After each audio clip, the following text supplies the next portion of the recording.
unmute, put your camera on. Love to have a conversation with you. Hello. Hi, Justin. Can you hear me?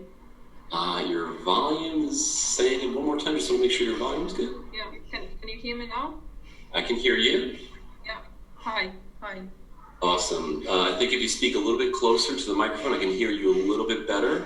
But Margarita, thank you so much for joining me today. For the members who, maybe this is the first time them seeing your name or your face, where in the world are you? Where are you checking in from? I'm in Russia now. In Russia. Awesome. And how long ago was it that you started your journey here, Margarita? I joined the community exactly a year ago. Last year in May, when the lockdown happened. That was the time when I had a little bit more time off work, and I had time to look at other options, because I was thinking about doing something different. I wasn't happy in my work like so many people here. I was a real estate agent, and actually I was living in Qatar. And then after I joined the community, in 2 months, I have decided to completely change everything in my life. I quit my job and I left Qatar, and I came back to my home country so that I concentrate 100% on learning digital marketing, so that I don't have plan B anymore. That was my idea. I will cancel plan B. So I put myself under this pressure that there is no other way. I just have to succeed, whatever it takes. I get goosebumps. I'm not even kidding, hearing you speak like this, because that is what we talk about when we talk about empowering yourself versus disempowering yourself. Sabotaging success or embodying success. And that's your version of it. And that's unique to you. Kudos to you for listening to that voice within. Sometimes that's scary because we ignored it for so long and we're like, oh, well, that means change. That means, you mean what I could have been doing or what I've approached in my life isn't what's best for me? So we almost have to admit a wrongdoing, but it's not really a wrongdoing. It's just growth and evolution. It takes a lot of courage. Well done. Why did you decide to take the affiliate journey? What was it about that path that really resonated with you? I guess helping people, inspiring people to let them believe in themselves, because that's what I was lacking myself a lot in the beginning. And I think this is where my purpose came from, because I went through brand incubator as well, and this was a huge help for me, because the main thing I missed in my previous job was lack of purpose. That's why I decided to go for brand incubator. And while going through a coaching process there, I actually realized that all my downfalls were always just bringing me up, and I became more powerful by going through difficulties. So I just want to inspire others to do the same. So I thought, why not start with affiliate business? Because I truly believe and trust in all of you guys, because I have seen what you have done for me. And I know that you will never fail, and you will just keep going and improving whatever you're doing. It's humbling to hear, because our most successful students are products of our product, because it's about evolving, it's about growing, it's about learning skills, it's about your mission, your vision, all the things that Stuart eloquently delivered here today. And you're standing in that. And it's because of who you wanted to be to yourself that enabled you to be that to other people. And then here you are. How did that process of going through brand incubator with your mission, your vision, and your purpose, how did that help you in your messaging and in your marketing? It helps me even in my everyday life, even with my family, let's say. Every time now I talk to anyone, I just keep remembering what is my purpose. So I keep coming back to that, so that I don't go off the course. So that's just it brings alignment to your life. You don't longer have a choice to go somewhere else. You just have this. It's like the light in front of you, and you know where you're going. Do you share that belief in your messaging and with your leads or your prospects or your members? Do you share this? Is it part of your messaging? Is it part of your confidence? Is it part of how you communicate? Yes, of course, especially in email marketing. Yeah.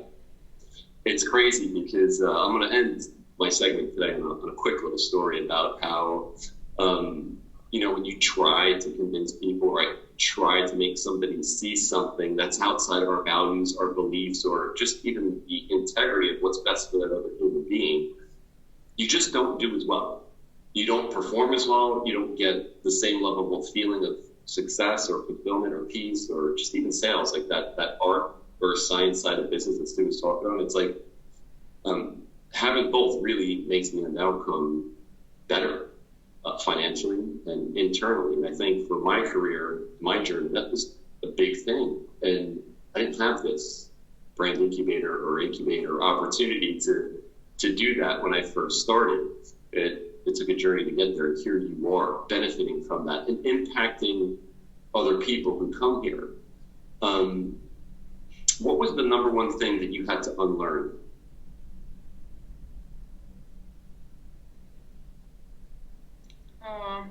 A lot of fear. Yeah, a lot of self-limiting beliefs. One of them is that I was a complete technophobe. I hated technology, and now actually I'm discovering that I really love it.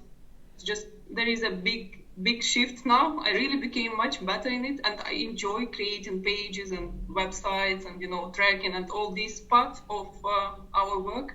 I really love it. That was one part. Another one is making videos. I have never done any video of myself before I joined, and joining 90-day video journey was a huge step for me out of my comfort zone. And the first videos were horrible for me because I hated the way I look, the way I sound, my voice, my accent. That was really big. And I remember the call on Marketing Mastery welcome call with Patty. And once I shared that, she said, you know what, I have accent as well because I am from Texas. So I thought to myself, well, it's true. Everyone has a kind of an accent. So since then, I never let that voice in my head to tell me that again. So it's just, it's shut down. Oh, I got goosebumps. Knowing that we are not the voice in our own head is a huge epiphany. And Jay was kind of alluding to that before. It's like just seeing the essence of your life and who you are and putting that forward. And reframing that is beautiful. Yeah. It's beautiful because who's the only one having that narrative? We are, right? And we're all guilty of it. Like, I'm not absolved from it. Nobody's absolved from that. That's part of this beautiful process of life and growth and evolving. For the newest members, maybe they just signed up a week ago. Maybe they're on this cusp of unlearning a limiting belief or challenging a belief that they have. Because for me, I think the training's easy. I think it's sometimes it's black and white, it's cut and dry. It's like, here's what it is. And sometimes the toughest things are that unlearning. Like, do we have to take that inventory on, like, am I really serving myself and my mission best? So whatever comes to you naturally and organically, what would you want to impress upon our newest members who are ready to take themselves on based on your journey? If you were to look back, maybe there's something you would have done different, maybe not. Maybe there's something you just would have highlighted a little bit more. What would you share with them? Well, first of all, I would say whenever you feel resistance to any specific task or any area, just go out and do this first, because that's where I think your success will be, because our weaknesses must become our strength points. That's one. So just go and take action and don't listen to that voice in your head. That's one. Another one, in the beginning I thought that I can do it myself, but in a couple of months I realized that without other people that is not possible. So you have to build connections, because that's a breaking point for me. My accountability partner is just a huge support for me. And if it wasn't for him, I don't know where I would be. And it's just random connections, which you think are random, but I don't think they are. In the beginning, you think so. And 90-day video journey, for example, is a good example to start with, because you start connecting with different people there and just resonating with someone. So build connections, because you never know where this will lead you, and take action, of course. That's the most important thing. Yeah, I just want to put that last little bookends and take action. Well done for stepping up into your own life, your own heart, your own vision of your life. Takes courage to do if it's something we never really gave space for. I know it was for me. The example that you're setting, it is inspirational. What you've given yourself, this gift of maybe your purpose, maybe the mission and vision that you're serving in your life and in your business, nobody can ever take that away from you. The skills that you're learning, nobody can take that away. The person that you're becoming, the value that you're creating is, you get to determine the impact, the ROI, the abundance you get to create, the freedom or choice that you want. The whole dynamic is completely flipped now because you did that work. And what I see by hearing your story, Margarita, is sheer empowerment is the word that's just screaming at me right now. Your own power. That's a beautiful place to be. Thank you. Any closing words or final words before we move on to our next segment? Yeah, I would just love to quote Lisa Nichols. I love this quote. Quitters never win, winners never quit. Just never forget about that. So as Stuart says, success is inevitable. Sometimes we overcomplicate it. And in the end, when we look back, conceptually, it's pretty simple. And you are proof of that. Thank you so much for inspiring our newest members, the members who maybe needed to hear what you've done, listen to your story. Thank you so much. Can't wait to see what you do next. Thank you for letting me share. Thank you. Anytime. Thank you for being a bright light.